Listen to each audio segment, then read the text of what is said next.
Hello अपनी पढ़ाकू family, क्या हाल चाल। तो आइए आज हम आपके लिए लेकर आए हैं क्लास 10th के साइंस का चैप्टर नंबर 5 लाइफ प्रोसेस का लेक्चर नंबर 13 लेकर के। ओके, तो आइए स्टार्ट करते हैं। देखिए, अभी तक जो है हम इस चैप्टर में ट्रांसपोर्टेशन के बारे में बात कर रहे थे, जिसमें हमने पंपिंग ऑर्गन यानी कि हमारे हार्ट के बारे में काफ़ी डिटेल में बात करी है। तो अभी तक जो है हमने देखा कि ह्यूमंस में हार्ट कैसा होता है, उसमें कितने चैम्बर्स होते हैं, उसमें किस तरीके से ब्लड की पंपिंग होती है। ओके, देन हमने देखा था कि किस तरीके से एम्फीबियंस में हार्ट होता है, किस तरीके से रेप्टाइल्स में हार्ट होता है, एंड किस तरीके से हमारे फिशेस में हार्ट होता है। ओके, सो ये फिशेस वाला मैंने इसलिए रखा है यहाँ पर ताकि हम यहीं से आगे बढ़ सकें, क्योंकि इसमें भी कुछ चीज़ें हम ऐड कर सकते हैं, ठीक है, जो कि हमारे लिए जानना ज़रूरी है, जो कि काफ़ी बेसिक चीज़ें हैं। तो लास्ट लेक्चर में हमने पढ़ा था कि जो हमारी फिशेस होते हैं उनमें 2 चैम्बर्ड हार्ट होता है। 2 चैम्बर्ड में से उनमें से एक वेंट्रिया होता है, एक एट्रिया होता है और एक वेंट्रिकल होता है। ओके, एंड इनमें जो ब्लड होता है वो गिल्स को पंप किया जाता है। जैसे हमारी बॉडी यानी कि ह्यूमंस की बॉडी में ब्लड जो होता है वो लंग्स में जाता है ताकि वहाँ पर प्यूरिफाई हो सके, उसी तरीके से जो हमारी फिशेस होती हैं इनमें जो ब्लड होता है वो हमारा गिल्स में जाता है ताकि वहाँ पर जो ब्लड है वो सही से ऑक्सीजनेट हो सके, वहाँ पर उसको ऑक्सीजन मिल सके। अब देखिए, जो फिशेस होती हैं इनके हार्ट को हम बोलते हैं वीनस हार्ट। ओके, क्योंकि इनमें जो होता है ब्लड ऑक्सीजनेट होता है, यानी कि ऑक्सीजन वहाँ से लेता है, देन वो मिक्स हो जाता है एक में ही, यानी कि डीऑक्सीजनेटेड ब्लड और ऑक्सीजनेटेड ब्लड मिक्स होकर के पूरी बॉडी में फ्लो करता है। ओके, सो इसलिए जो है हम इस हार्ट को वीनस हार्ट बोलते हैं। ऑलराइट, एंड एक और चीज़ यहाँ पे जो कि ऐड करना काफ़ी इम्पॉर्टेंट है, इस यानी कि जो फिशेस में जो ब्लड का सर्कुलेशन होता है उसको हम यहाँ पर सिंगल सर्कुलेशन नाम देते हैं, सिंगल सर्कुलेशन। अब ये सिंगल सर्कुलेशन नाम हमने क्यों दिया है ये भी जानना काफ़ी ज़रूरी है। सिंगल सर्कुलेशन नाम हम इसलिए दे रहे हैं क्योंकि यहाँ पर जो ब्लड होता है वो हमारा कहाँ से, हार्ट से सिर्फ एक बार गुज़र रहा होता है, यानी कि ब्लड एक बार आया हार्ट में, पूरी बॉडी से ब्लड हार्ट में आया, हार्ट से वो गया गिल्स के पास, वहाँ पर ऑक्सीजनेट हुआ, गिल्स से वो डायरेक्ट ही जो है फुल बॉडी में जो है वहाँ पर वो सर्कुलेट हो जाता है। Okay, so that is why we will call it a single circulation, because blood goes through the heart only once, सिर्फ एक, मतलब एक बार का राउंड जो है, यानी कि सेल्स से जब वो हार्ट की तरफ चला है तो वो सिर्फ हार्ट में एक ही बार जाता है। लेकिन वहीं जो हमारे यहाँ पर बर्ड्स एंड मैमल्स की बात थी, यहाँ पर जब हमने बर्ड्स एंड मैमल्स, यानी कि मैमल्स में हम भी तो आते हैं ना, ह्यूमंस भी आते हैं मैमल्स में। जब हमने बर्ड्स एंड मैमल्स की बात करी थी तो इनमें क्या है, इनमें यहाँ पर एक लोचा हो जाता है, यानी कि बर्ड्स एंड मैमल्स जो होते हैं इनमें जो है ब्लड हमारा डबल सर्कुलेशन दिखाता है। कैसे, वो हम अभी समझेंगे अच्छे से। डबल सर्कुलेशन, अब देखते हैं कैसे। आखिर डबल सर्कुलेशन का मतलब है यहाँ पर कि ब्लड जो है वो हार्ट से पूरे साइकिल में 2 बार गुजरता है। Okay, that means blood goes through the heart twice per cycle, यानी कि एक साइकिल जो है, एक पूरे चक्र में ब्लड जो है वो हार्ट से कब 2 बार गुजरता है। इसको हम हिंदी में क्या बोलते हैं, हिंदी में इसको हम बोलते हैं दोहरा परिसंचरण।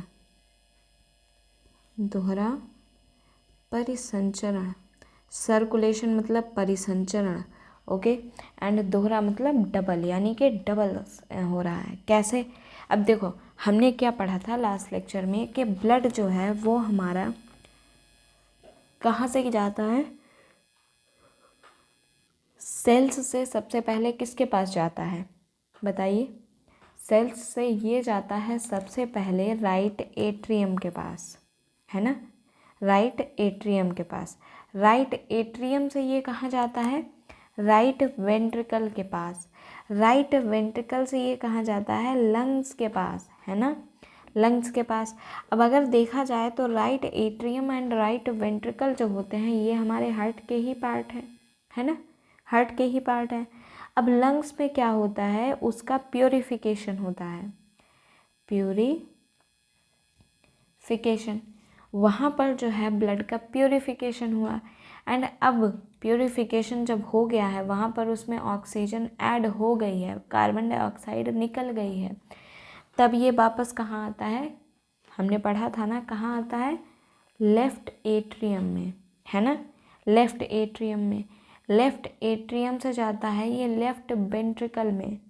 लेफ्ट वेंट्रिकल जो है वो हमारा ऐसा चैम्बर है जो कि उसको पूरी बॉडी में यानी कि पूरी सेल्स में आर्टरीज के थ्रू जो है यहाँ पर वो सर्कुलेट कर देता है ना। सो अब अगर हम देखें तो right left atrium and left ventricle जो होते हैं ये भी तो हमारे हार्ट के ही पार्ट हैं। तो अगर देखा जाए तो ब्लड जो है वो बॉडी से स्टार्ट होके दोबारा बॉडी पे आया है, उस बीच में पूरे रास्ते में वो हार्ट से 2 बार गुजरा है ना, एक बार यहाँ पर और एक बार यहाँ पर, यानी कि 2 जगह जो है वो 2 बार हार्ट में से गुजरा है ना। That is why we call it double circulation, यानी कि वो जो है हार्ट से 2 बार गुजर रहा है। ओके, सो आई होप कि आपको जो है डबल सर्कुलेशन बहुत ही अच्छे से क्लियर हो गया होगा और इसमें आपको कोई डाउट नहीं होगा। अगर आपको कोई डाउट होता है तो प्लीज़ आप पूछ सकते हैं कमेंट सेक्शन में। ओके, सो अब जो है अब हम अपने यहाँ से जो है हमने बात कर ली डबल सर्कुलेशन के बारे में, हार्ट के काफ़ी इम्पॉर्टेंट चीज़ों के बारे में, उसकी स्ट्रक्चर के बारे में, उसमें ब्लड किस तरीके से सर्कुलेट होता है उस बारे में भी बात कर ली। अब जो है हम आते हैं अपने एक और काफ़ी इम्पॉर्टेंट टॉपिक पे जो कि है हमारा blood pressure. Blood pressure, okay. अब ये क्या होता है blood pressure, okay, so let's talk about it.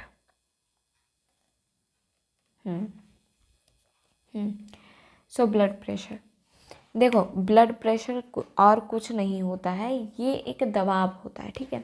अब इसको हम हिंदी में देखें तो क्या बोलेंगे, इसको ब्लड मतलब रक्त, है ना, और प्रेशर मतलब दाब। तो ब्लड प्रेशर क्या हो गया, रक्त दाब।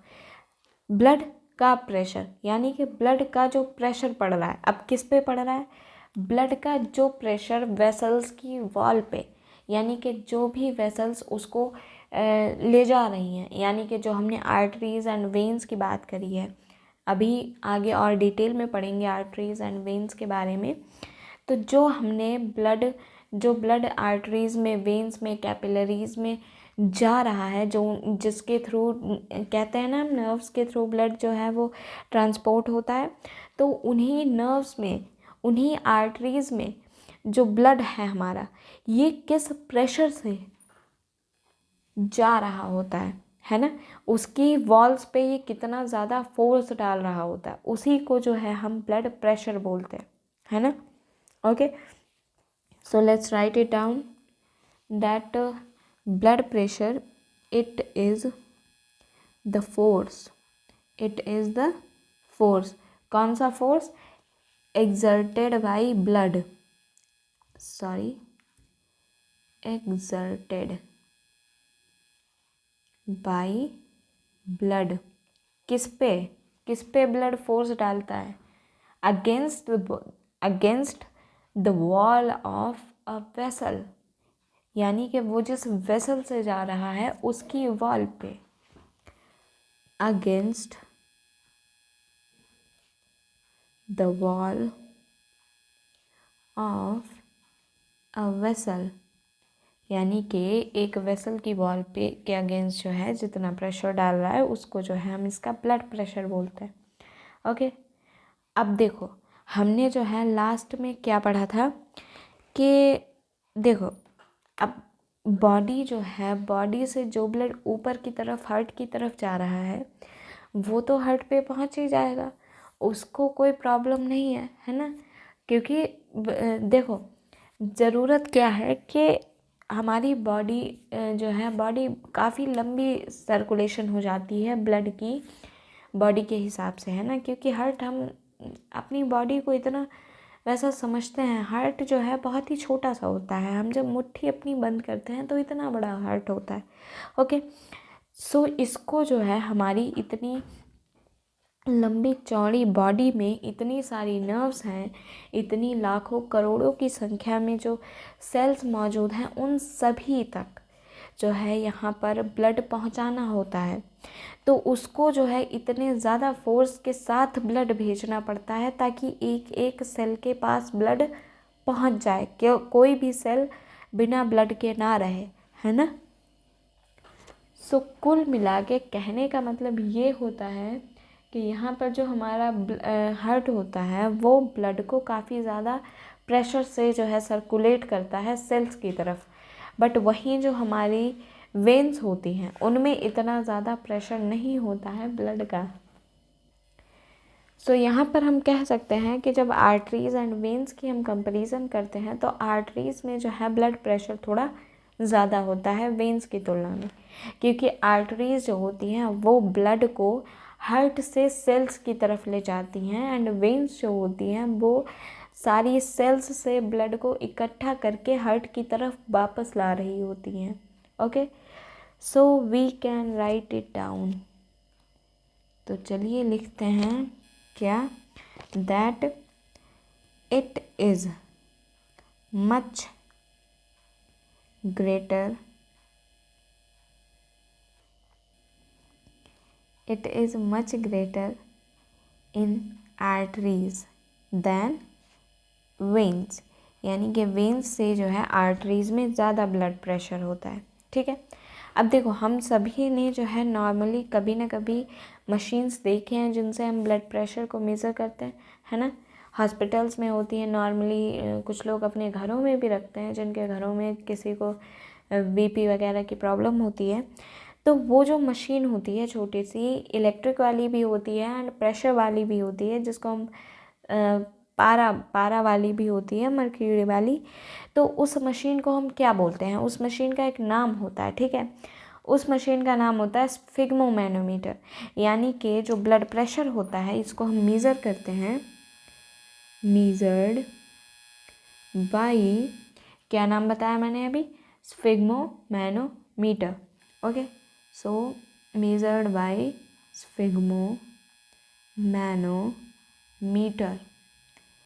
ये जो है ये हमारी उस मशीन का नाम होता है जिससे हम अपना बीपी जो है वो चेक कर सकते हैं। ठीक है, अब यहाँ पर तो हमने ब्लड प्रेशर के बारे में जो सबसे बेसिक लेवल की चीज़ होती है, यानी कि क्या होता है उसकी डेफिनेशन देख ली, उसको हम जिस मशीन से चेक करते हैं उसका नाम देख लिया, आर्टरीज़ में ज़्यादा होता है ये देख लिया।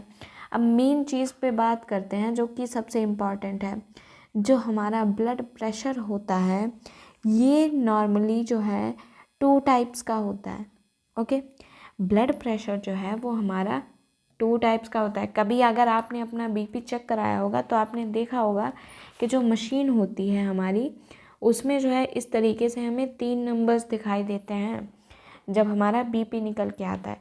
तो ऊपर वाला जो है वो कुछ ज़्यादा होता है, ओके, नीचे वाला उससे थोड़ा कम होता है और नीचे वाला और कम होता है। मैं यूजुअली यहाँ पर जो है नॉर्मल आंकड़ों की बात कर रही हूँ, बाकी हम जो है बीपी लो भी हो सकता है, किसी का हाई भी हो सकता है। So I am not talking about that. Okay, so यहाँ पर जो है हमें 3 चीज़ें दिखाई देती हैं जिसमें से ये वाला जो होता है ये हमारा सिस्टोलिक प्रेशर होता है। ओके, ये वाला बीच वाला जो होता है ये हमारा डायस्टोलिक प्रेशर होता है। यहाँ पर मैं इलेक्ट्रिक वाले की बात कर रही हूँ। क्योंकि जो पारे वाली होती है उसमें अलग से मेज़र होता है, उसमें पैमाना बना होता है, वहाँ पे हमें देखना होता है। ओके, एंड यहाँ पर नीचे जो है हमें हमारी पल्स रेट दिखाई देती है कि हमारा जो हार्ट है वो किस रेट के साथ वहाँ पर बीट कर रहा होता है। ओके, सो ये तो मैंने आपको जो है एक कॉमन सा मेज़रमेंट दिया हुआ है इलेक्ट्रिक स्फिग्मोमैनोमीटर का। सो अब हम बात करते हैं अपने ब्लड प्रेशर के टाइप की। तो जो मैंने आपको ये दो टाइप बताए हैं, सिस्टोलिक एंड डायस्टोलिक, यही जो है हमारे दो टाइप होते हैं ब्लड प्रेशर के। तो जिसमें से पहला कौन सा है, systolic pressure, systolic pressure, and एक होता है हमारा डायस्टोलिक प्रेशर। ओके, सो ये जो हैं दो टाइप्स होते हैं यहाँ पर ब्लड प्रेशर को शो करने के। ठीक है, अब ये कौन सा किस लिए होता है, क्यों ये दो होते हैं, ये भी हम अभी अच्छे से जानेंगे। ठीक है, अब देखो यहाँ पर क्या होता है, सिस्टोलिक एंड डायस्टोलिक, इनके बारे में बात करते हैं कि ये आखिर क्या होते हैं, कैसे होते हैं। ठीक है, सो देखिए यहाँ पर जो हमारा सिस्टोलिक प्रेशर होता है, ये प्रेशर जो होता है ये आर्टरीज़ के अंदर का होता है। ओके, यानी कि ये वो प्रेशर होता है जिस प्रेशर के साथ ब्लड हमारी सेल्स की तरफ जा रहा होता है, यानी कि ये ज़्यादा वाला प्रेशर होता है, आर्टरीज़ वाला है ना। यहाँ पर जो है हमारे वेंट्रिकल्स वो सिस्टोल किए होते हैं, यानी कि वेंट्रिकल्स जो होते हैं वो खुद को एकदम कंप्रेस करते हैं ताकि उनके अंदर जो ब्लड भरा है वो आर्टरीज में एकदम प्रेशर के साथ चला जाए। Okay, so what is a systolic pressure? It is the pressure, one second, it is the pressure inside the artery, inside the artery during क्या होता है उस टाइम पर, वेंट्रिकुलर सिस्टोल, यानी कि यहाँ पर जो है हमारे वेंट्रिकल्स जो होते हैं वो कंप्रेस किए हो रहते हैं, जिससे जो होता है क्या होता है कि हमारा जो ब्लड होता है वो तेज़ी से आर्टरीज़ में जाता है, इसीलिए जो है सिस्टोलिक प्रेशर जो होता है वो ज़्यादा होता है। अगर हम एक कॉमन से आंकड़े की बात करें कि नॉर्मल सिस्टोलिक प्रेशर कितना होता है, so normal systolic pressure, normal, one second, it is looking like H, systolic pressure ये हमारा मेज़र करने पर आता है 120 mm ऑफ Hg। ओके, यानी कि इतना जो है नॉर्मल सिस्टोलिक प्रेशर होता है। अब हम आते हैं अपने डायस्टोलिक प्रेशर पर। सो डायस्टोलिक प्रेशर जो होता है ये हमारा वेन्स का प्रेशर होता है। वेन्स का प्रेशर कैसे होता है, इसमें क्या होता है कि जैसे हमारा ये जो वेंट्रिकल्स होते हैं ये सिस्टोल करे, यानी कि इन्होंने खुद को कस के पिचकाया ताकि इनके अंदर का जो ब्लड है वो बाहर निकल जाए, है ना। बट हमारी बॉडी में जो सर्कुलेशन है वो तो लगातार चलता ही रहता है ना, तो ब्लड हमारा किसी टाइम, हार्ट जो है वो हमारा किसी टाइम खाली थोड़ी ना रहता है कि हाँ ये वाला जो है ब्लड मैंने भेज दिया, अब ये राउंड लगा के आएगा तब देखेंगे आगे, ऐसा थोड़ी ना होता है। जैसे वेंट्रिकल से ब्लड बाहर गया आर्टरीज में, तब तक वेंट्रिकल के ऊपर वाला एट्रिया जो है वो ऑलरेडी ब्लड भरे हुए है कि भाई तू अपना खाली कर तो मैं ये वाला सप्लाई करूँ तुझ पे, है ना। तो वहाँ पे जो है ऑलरेडी ब्लड होता है। तो अब जो ये वेंट्रिकल हमारा पिचक गया है ये वापस से खुद को फुलाएगा ना, तब तो ये बाकी जो ब्लड है ऊपर से आ रहा है उसको तब ना ये अपने अंदर जगह दे पाएगा। सो ये वो प्रेशर होता है जिससे वेंट्रिकल बाद में खुद को फुलाता है। ओके, सो डायस्टोलिक प्रेशर जो होता है ये वो प्रेशर होता है जो कि वेंट्रिकुलर डायस्टोल के टाइम पर होता है। ठीक है, यानी कि जिस प्रेशर से वेंट्रिकल खुद को फिर से फुलाता है, खुद को रिलैक्स करता है। Okay, so it is the pressure during ventricular diastole. Okay, ये जो है वेंट्रिकुलर डायस्टोल के टाइम का प्रेशर होता है। ठीक है, अब ये देखो वेंट्रिकल जितने प्रेशर के साथ क्या कहते हैं उसको सिस्टोल करता है, उसी प्रेशर के साथ डायस्टोल नहीं करता है। ठीक है, वो काफ़ी ज़्यादा हो जाएगा उसके लिए। सो ये वाला प्रेशर जो होता है थोड़ा सा कम रहता है सिस्टोलिक प्रेशर से।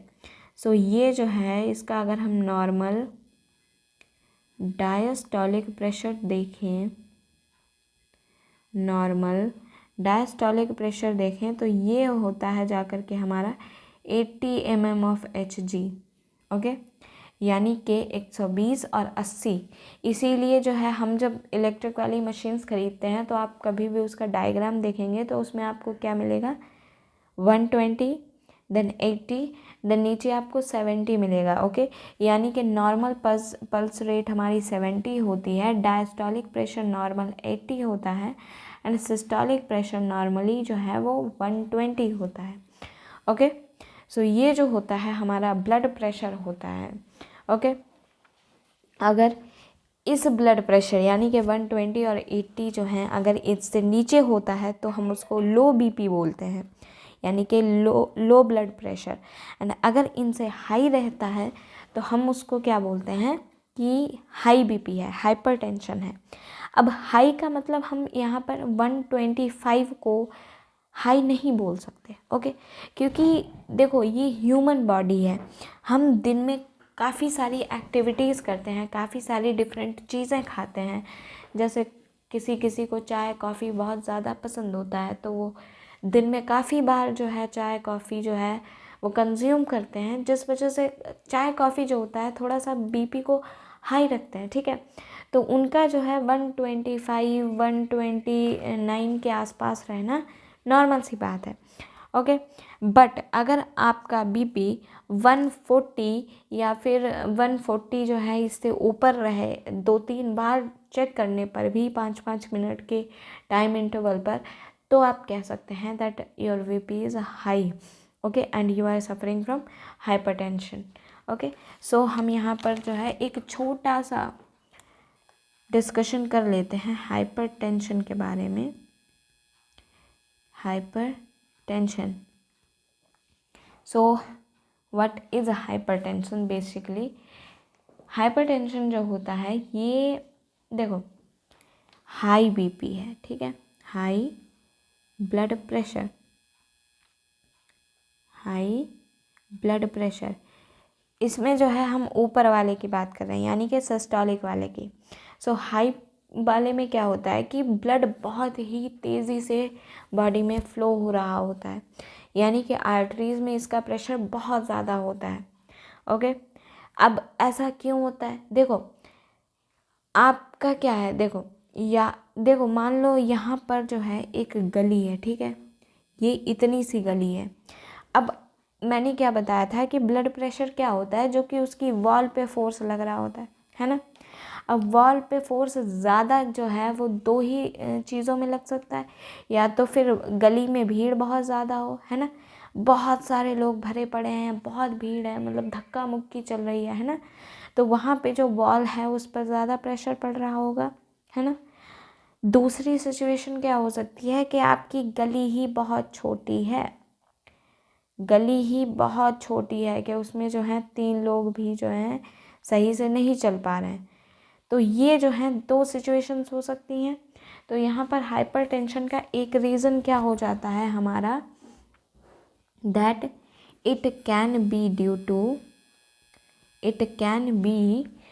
To contraction of arterioles, due to contraction of arterioles, यानी कि जो हमारी आर्टरीज हैं उनकी मतलब उनका जो पाथ है वो थोड़ा सा पतला हो गया, संकरा हो गया है। ओके, अब देखो जब आर्टरीज की वॉल्स जो हैं वो बहुत ही पतली हो गई हैं एंड उन पर प्रेशर बहुत ही हाई पड़ रहा है, तो इससे क्या हो सकता है, इससे जो ब्लड फ्लो हो रहा है उसमें दिक्कत आ रही है ना।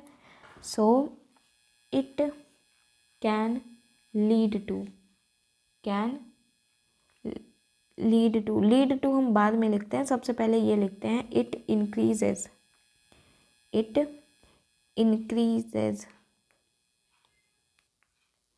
It increases, one second, it increases the resistance, increases the resistance to blood flow, यानी कि ब्लड फ्लो सही से नहीं हो पा रहा है, उसको दिक्कत हो रही। अब जब ब्लड फ्लो को दिक्कत हो रही है, उसके रास्ते में रुकावट आ रही है, तो वहाँ पे एक सिचुएशन ये भी बनती है कि आर्टरी जो है वो रप्चर हो सकती है, इंटरनल ब्लीडिंग स्टार्ट हो सकती है। ओके, हो सकता है ना, क्योंकि रास्ते में जगह नहीं है एंड बहुत ज़्यादा ब्लड तो उतने में ही फ्लो करेगा। So it can lead to, it can lead to, it can lead to rupture, it can lead to rupture of an artery, rupture of an artery and internal bleeding। Okay, so internal bleeding भी हो सकती है। Internal bleeding मतलब अंदरूनी खून मतलब बहना। Okay, यानी कि आपकी बॉडी के अंदर खून बह रहा हो, जो कि आपको बाहर से नहीं दिखाई देगा, बट या अंदर वो काफ़ी सारी प्रॉब्लम्स क्रिएट कर सकता है। ओके, सो ये तो हो गई हमारी हाइपरटेंशन एंड ब्लड प्रेशर के बारे में कुछ ज़रूरी बातें, जो कि जानना काफ़ी इम्पॉर्टेंट है। ओके, देखो बेसिकली क्या होता है कि ये जो नॉर्मल टेम्परेचर होता है, नॉर्मल ब्रीदिंग रेट होती है, नॉर्मल पल्स रेट होती है एंड नॉर्मल बॉडी टेम्परेचर होता है, ये कुछ कॉमन चीज़ें होती हैं जो कि आपको पता होनी चाहिए। किसी को कोई पूछ दे तो बताने के लिए नहीं, बट या यू शुड नो, क्योंकि आपको अपनी बॉडी के बारे में इतना तो पता होना ही चाहिए कि that what should be the normal temperature for my body, what should be the normal blood pressure for my body, यानी कि आपकी बॉडी के लिए क्या चीज़ नॉर्मल है, क्या चीज़ एबनॉर्मल है, ये चीज़ आपको खुद पता होनी चाहिए। ओके, सो ये इतने कॉमन सेंस होना काफ़ी इम्पॉर्टेंट है। सो चलिए, यहाँ पर जो है हमारा ब्लड प्रेशर वाला टॉपिक भी समाप्त होता है। तो अब जो है हमने जो इतने ब्लड प्रेशर में ये जो इतना आर्टरीज़ एंड वेन्स के बारे में बात करी है, तो अब हम इनके बारे में ज़रा जान लेते हैं। ये जो ब्लड वेसल्स हैं, यानी कि जो ये रास्ता है हमारा ब्लड को सेल्स तक पहुंचाने का, इसके बारे में बात करते हैं।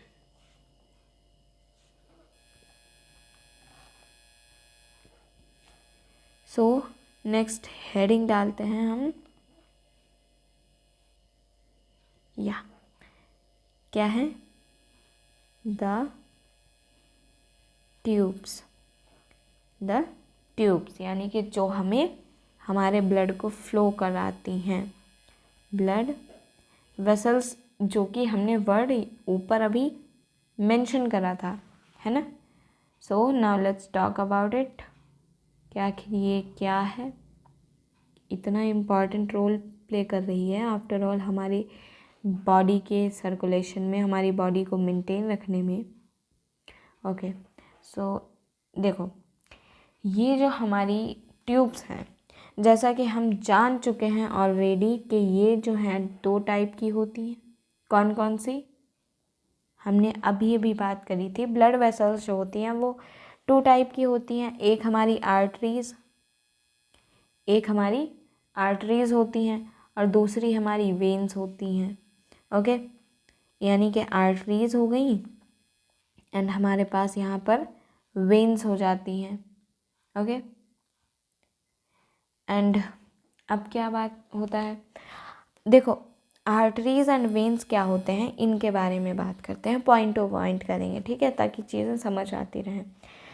अब देखो, हमने जब पढ़ा था तब क्या पढ़ा था कि आर्टरीज़ में प्रेशर ज़्यादा होता है, क्योंकि आर्टरीज़ जो होती हैं वो ब्लड को हार्ट से बॉडी की तरफ ले जाती हैं, हार्ट से बॉडी की हर एक सेल तक ले जाती हैं, है ना। सो arteries carry the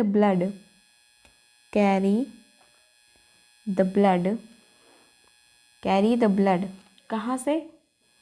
carry the blood away from heart, away from heart, heart कहाँ ले जाती हैं? To various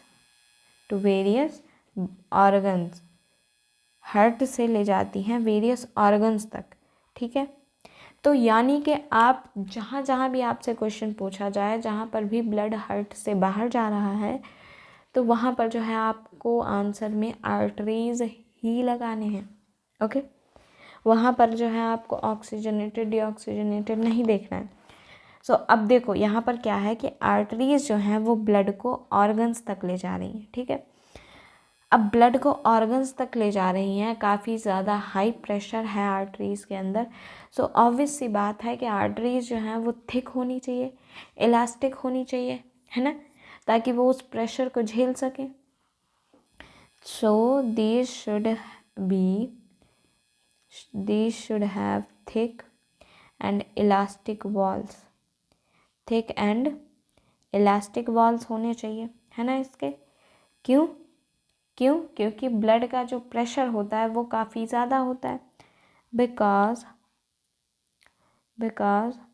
blood emerges from heart under high pressure, काफ़ी हाई प्रेशर के साथ जो है यहाँ पर ब्लड आर्टरीज में इंटर कर रहा होता है। ओके, अब देखो यहाँ पर जो हमारी आर्टरीज होती हैं, मैं अभी एक एक के बारे में बात कर रही हूँ। ओके, सो यहाँ पर जो हमारी आर्टरीज होती हैं, मान लीजिए वो ब्लड हार्ट से स्टार्ट होती हैं। ठीक है, हार्ट से स्टार्ट होके वो धीरे धीरे जो है आगे बढ़ती हैं, तो हमारी बॉडी में तो काफ़ी दूर तक जो है डिफरेंट सेल्स हैं भाई। हार्ट से ऊपर हमारा जो ब्रेन है, जो शोल्डर्स हैं, यहाँ पर भी लाना है ब्लड को, फिर नीचे हैंड्स तक भी ले जाना है, देन लेग्स तक भी ले जाना है ना। तो ये जो आर्टरीज होती हैं ये आगे बढ़ते बढ़ते जो है डिवाइड हो जाती हैं स्मॉलर वेसल्स में। ठीक है, जैसे जैसे ये टिश्यू के पास पहुंचती हैं ये डिवाइड करने लग जाती हैं। These divides into smaller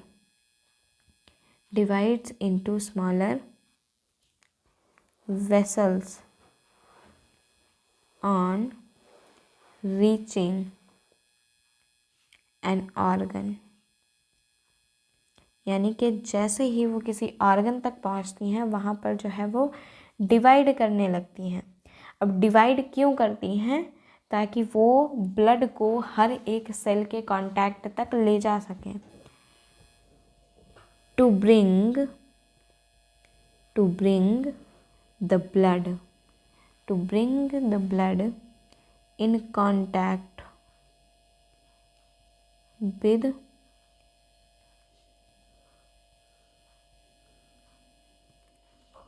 all the cells, यानी कि ब्लड जो है वो सारी की सारी सेल्स के साथ कांटेक्ट में आ जाए।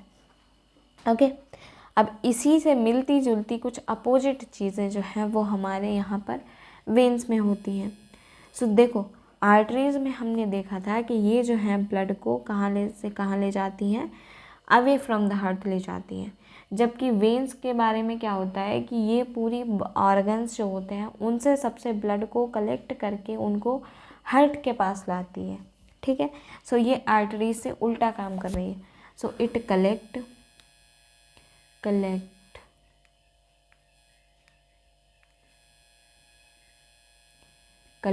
the blood from organs and take it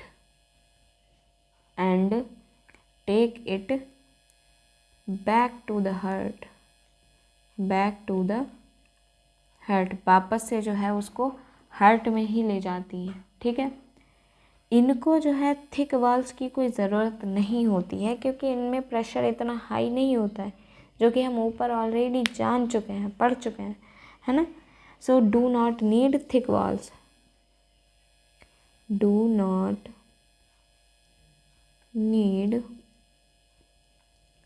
thick walls, okay, thick walls. अब यहाँ पर इनमें जो है एक अलग चीज़ होती है, क्या? मैंने आपको क्या बताया था कि वेन्स जो होती हैं वो डिफरेंट ऑर्गन्स से ब्लड को हार्ट तक ले जाती हैं, है ना। तो वो ऊपर से मतलब यानी कि हमारे ब्रेन से, हमारे शोल्डर से भी ब्लड को हार्ट में ले जा रही हैं, एंड हमारे जो पैर के टोज़ हैं, जो पैर की फिंगर्स हैं, उनसे भी ब्लड को जो है हार्ट तक ले जा रही हैं। तो अगर हम बात करें तो हमारी जो निचले बॉडी पार्ट्स हैं, लोअर बॉडी पार्ट्स हैं, उनसे ब्लड को जब वो हार्ट की तरफ ले जा रही हैं तो उनको ज़्यादा प्रेशर से ले जाना पड़ रहा होगा, है ना, क्योंकि वहाँ पर अगर देखा जाए तो हमारा जो ग्रेविटेशनल फोर्स होता है वो तो नीचे की तरफ लगता है ना। सो ब्लड के यहाँ पर बैक फ्लो होने के चांसेस रहते हैं, जिस वजह से क्या होता है कि जो वेन्स होती हैं उनमें वेल्व्स होते हैं, हैव वेल्व्स। अब वेल्व्स के बारे में हम ऑलरेडी बात कर चुके हैं। वेल्व्स क्या होते हैं? ये ब्लड के बैक फ्लो को रोकते हैं। ये as a gate, as a दरवाज़ा काम करते हैं, ताकि जो ब्लड आगे चला गया है वो फिर से वापस ना आए।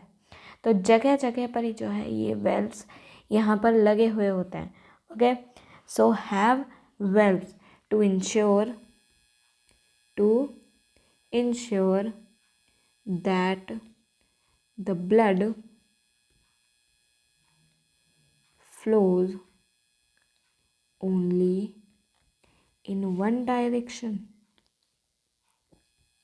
हमारे हार्ट में जो है यहाँ पर एंट्री पॉइंट्स पर एंड एग्जिट पॉइंट्स हर जगह पर जो है ये वेल्व्स मौजूद होते हैं, ताकि ब्लड जो है वो अपनी डायरेक्शन को छोड़कर किसी और डायरेक्शन में इंटर ना कर ले, ओके।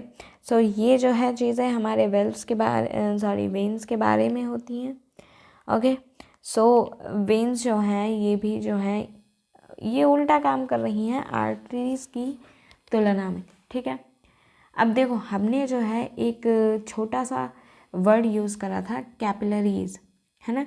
सो इसके बारे में भी छोटा सा जान लेते हैं कि ये क्या होती हैं, कैपिलरीज, ओके। क्या आखिर जो है ये क्या होती हैं? So let's talk about it. देखो हमने इतनी सारी चीज़ें जानी कि क्या होती हैं वेन्स, क्या होती हैं आर्टरीज, है ना। सो अब हमको क्या जानना है, कैपिलरीज जो होती हैं वो स्मॉलेस्ट वेसल्स होती हैं। मैंने बोला था ना कि जैसे जैसे जो है ये आगे बढ़ती हैं ये डिवाइड करती रहती हैं, तो उन्हीं में से सबसे जो छोटी होती हैं, जो सबसे स्मॉलेस्ट वेसल्स होती हैं, उनको हम कैपिलरीज बोलते हैं, ठीक है। एंड कैपिलरीज इतनी स्मॉलेस्ट होती हैं कि इनकी जो वॉल होती है वो सिर्फ एक ही सेल जो होती है वही पूरी वॉल को बनाती है। वन सेल लाइन जो होती है वही इनकी वॉल होती है, ठीक है। So capillaries have walls only one cell thick, यानी कि जो कैपिलरीज होती हैं उनकी वॉल सिर्फ एक ही सेल की लाइनिंग से बनी होती है। अब ऐसा इसलिए होता है क्योंकि ये देखो फर्दर डिवाइड होती रहती हैं। अब ये जो है यही कैपिलरीज सेल्स तक पहुंचते हैं। अब सेल्स जो होते हैं वहाँ पर जो ऑक्सीजन एंड कार्बन डाइऑक्साइड का आदान प्रदान होता है, लेन देन होता है, तो वो लेन देन जो होता है वो डिफ्यूज़न के थ्रू होता है। अब डिफ्यूज़न के लिए जो हमारी जिस मेम्ब्रेन के थ्रू डिफ्यूज़न हो रहा है उसको पतला होना है। जब वो एकदम पतली होगी, एकदम थिन होगी, तब वहाँ पर डिफ्यूज़न जो है वो अच्छे से हो पाएगा, ओके। सो यही जो वन सेल थिक लाइन है यही हमें क्या करती है, मटेरियल के एक्सचेंज में हेल्प करती है। Exchange of material between blood and cells, है ना। यहाँ पर तो ब्लड एंड सेल्स के ही बीच में होगा ना। Blood and cells takes place okay across this membrane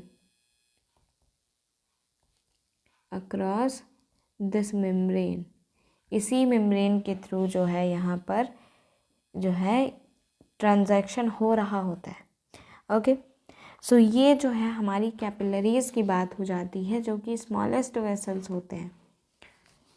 इसको जो है हम थोड़ा डिफरेंट कलर से लिखते हैं। These are smallest vessels. तो जो हमारी आर्टरीज होती हैं वो आगे जाकर जो है डिवाइड होती रहती, ठीक है। अब देखो कैपिलरीज जो हैं वो डिवाइड होते होते यहाँ पर स्मॉलेस्ट वेसल्स बने, यहाँ पर जो है एक्सचेंज ऑफ मटेरियल हो रहा है। तो यही तो कैपिलरीज हैं जो कि मतलब देखो, अब मैं आपको यहाँ पे समझाती हूँ। ये मान लो कोई सेल है, ठीक है। यहाँ से जो है डिफरेंट आर्टरीज आकर के यहाँ पर डिवाइड ऐसे करी चारों तरफ जो है। यहाँ पर कोई सेल है तो वहाँ गई, यहाँ पर है तो यहाँ आई, यहाँ से आके यहाँ ऑक्सीजन का और कार्बन डाइऑक्साइड का जो है आदान प्रदान कर लिया, ठीक है। ऑक्सीजन सेल को दे दी, कार्बन डाइऑक्साइड खुद ले ली। अब यहाँ पर से आगे जो है ये कनेक्ट होने स्टार्ट कर देती हैं, ये एक दूसरे से कनेक्ट हो जाएंगी, ज्वाइन करती हैं ये एक दूसरे से, और ये यहाँ पर ज्वाइन करके जो है ये यहाँ पर वेन्स बना लेती हैं, ठीक है। यानी कि भाई यहाँ से CO2 लेकर एक दूसरे में ज्वाइन हो गए कि चलो ठीक है, सब लोगों का काम हो गया, अब टीम इकट्ठी करते हैं और वापस घर चलते हैं, ठीक है। तो ये वही हाल है, ठीक है। यानी कि कैपिलरीज जो होती हैं join together to form veins. यानी कि ये जो होती हैं सेल्स के बाद, यानी कि सेल्स में जाकर अपना काम पूरा करने के बाद आगे जुड़ती हैं और वेन्स बनाती हैं, और यही वेन्स जो होती हैं इसी ब्लड को ले जा कर के हार्ट में पटकती हैं, हार्ट उसको लंग्स में पटकता है, लंग्स फिर से हार्ट में पटकते हैं, हार्ट फिर से बॉडी में फेंकता है। तो यही क्रम जो है हमारा बॉडी का दिन रात चलता रहता है, दिन रात डेली चलता है, ठीक है। सो ये जो है यहाँ पर ब्लड के ट्रांसपोर्ट की जो है पूरी प्रोसेस है। अब यहाँ पर जो है हमने ब्लड के पूरे ट्रांसपोर्ट के बारे में जान लिया। अब नेक्स्ट लेक्चर में हम जानेंगे कि किस तरीके से अगर मान लो हमारी बॉडी में कहीं से चोट लग जाए, कोई दिक्कत हो जाए, कोई इंटरनल ब्लीडिंग स्टार्ट हो जाए, तब हम क्या करेंगे। कि मतलब ब्लीडिंग स्टार्ट हो गई इंटरनल तो क्या बस अब मरना ही है, या कुछ मतलब इलाज हो सकता है, कुछ बॉडी कुछ कर सकती है। तो ये कैसे होता है, प्लेटलेट्स कैसे काम करती हैं, ठीक है, लिम्फ क्या होता है, इन चीज़ों के बारे में जो है हम अपने नेक्स्ट लेक्चर में जानेंगे। सो अगर आपने यहाँ तक लेक्चर देख लिया है so thank you very much for watching this video, and मिलते हैं नेक्स्ट लेक्चर के साथ। तब तक के लिए बाय। लाइक एंड शेयर ज़रूर करें और चैनल को सब्सक्राइब ज़रूर।